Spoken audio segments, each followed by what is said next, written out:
So, hi guys! Update po ng paggamit ng Numvibe tablet after 6 months.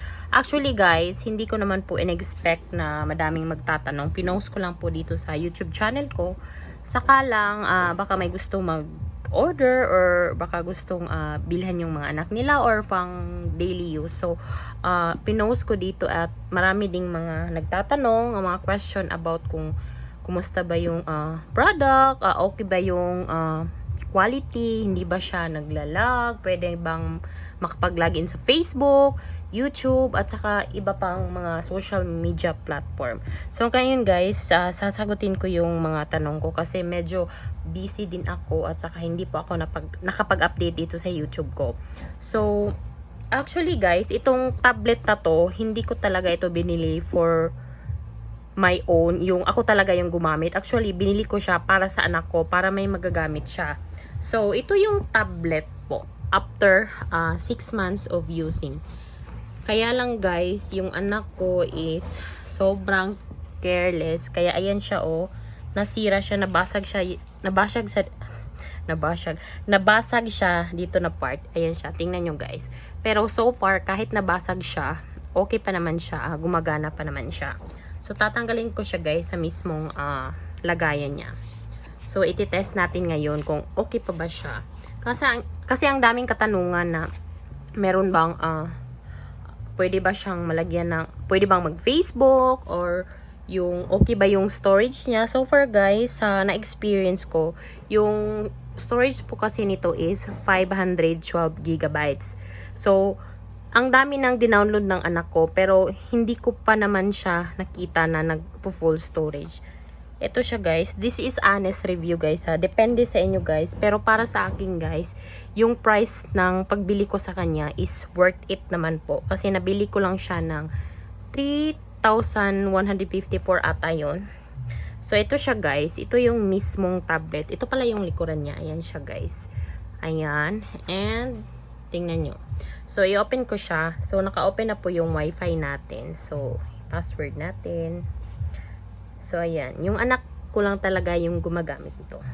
So far guys, tingnan nyo kung makikita nyo naman kung lag ba siya or hindi. Pero so far, sa napansin ko dito guys, kapag gumagamit ka ng internet connection, like nag-YouTube ka or Facebook, may kaunting lag, pero hindi naman yung usually na super lag talaga. So, ayan siya guys. Meron itong Facebook before, kaya lang, dinilit ko kasi yung nakalagin dito is yung Facebook account ko. Kaya lang, yung anak ko is palaging sa Tagalog anang ginahilabtan. Pasensya na guys, kay Bisaya baya ko.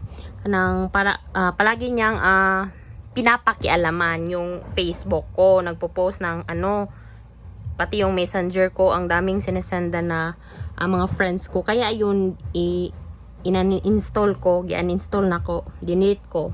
So, yung natira na lang dito is yung TikTok, ito YouTube. So, try nating open yung YouTube guys ha.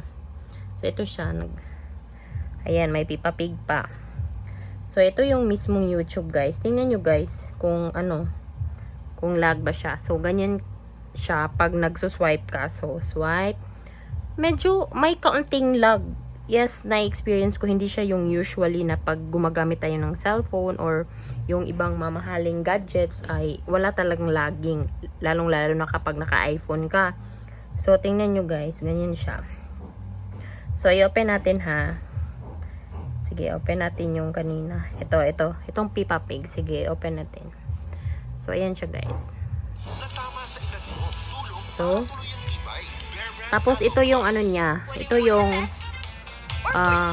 volume. So, full volume natin. So far guys, ang nagustuhan ko din dito is ang lakas ng volume niya. Ganyan yung niya, tunog niya guys. Baka tayo nito, makapiright tayo. Naku. Sige, ganun siya guys. Baka makapiright tayo. Yung video ko na lang po yung titingnan natin. So, ito guys, ito yung pinost ko last 6 months. Ayan siya. Let's unbox itong Okay. nabili kong napakamurang tablet dito sa TikTok. I bought this for 3,154 pesos. So, ayan po yung pinaka-box niya. At meron na siyang Yung storage capacity niya guys is 512 gigabytes po siya. I-try natin tingnan dito sa settings. So, ayan siya. Hanapin natin yung storage. Ito siya guys. Ayan.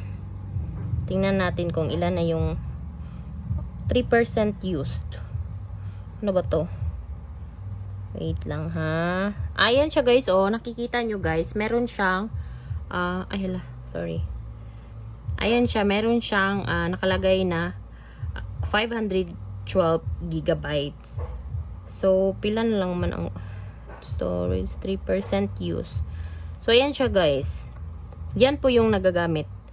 16.21 ata yung nagagamit or yung ano na lang. Ito pa yung ano guys. Out of 512 gigabytes, yung nagagamit pa lang is 16.21. Kaya nga, hindi ko pa nakita na naglalag siya. So, ito yung mga download ng anak ko. So, ayan siya guys. May mga games. 1, 2, 3, 4, 5, 6, 7. Ayan. Yan po yung mga app na na-download. Mga games guys. So, yung ano niya, yung camera niya, medyo ano lang talaga siya, hindi siya clear. Kasi nga, mumurahin lang. So far guys, na-experience ko dito, okay siya guys. Kung gusto nyo bilhan yung mga kids nyo or kahit sa inyo, pwede nyo pong gamitin. Pwede kayong mag-Facebook, pwede kayong mag-TikTok, ganun guys.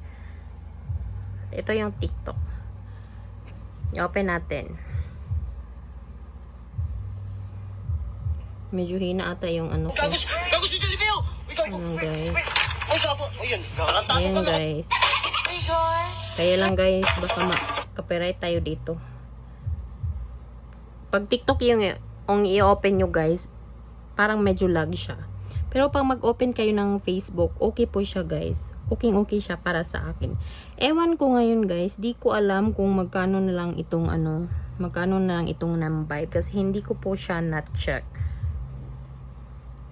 So, ayan siya guys. Para sa akin, it's worth the price naman. Hindi naman nasayang yung binayaran kong 3,000 plus. Kasi 6 months na siya.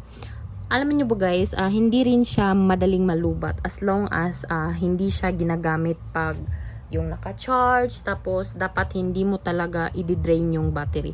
Yung anak ko kasi, minsan dinidrain niya. Siguro, kaya madaling ubos yung battery. Pero so far guys, maglalas naman po siya ng mga pagbabad talaga sa paggamit. Maglalas siguro ng mga 2 to 3 hours. Ganyan po guys. So, ayan po guys. So, if gusto nyong bumili guys, ilalagay ko yung link dyan sa baba. So, andun po siya sa TikTok shop guys. Kasi sa TikTok ko siya nabili. Kasi mas mura sa TikTok. Merong mga voucher. So, ayun guys. Tingnan nyo guys. Ayan. So, ito yung Namvibe. So, sa mga gusto lang bumili guys, hindi ko naman po kayo pinipilit or hindi ko naman po kayo binubudol talaga. Sa akin lang, sinishare ko lang po kasi para sa akin is worth it talaga siya. Ganyan guys. Pag tingnan nyo yung YouTube.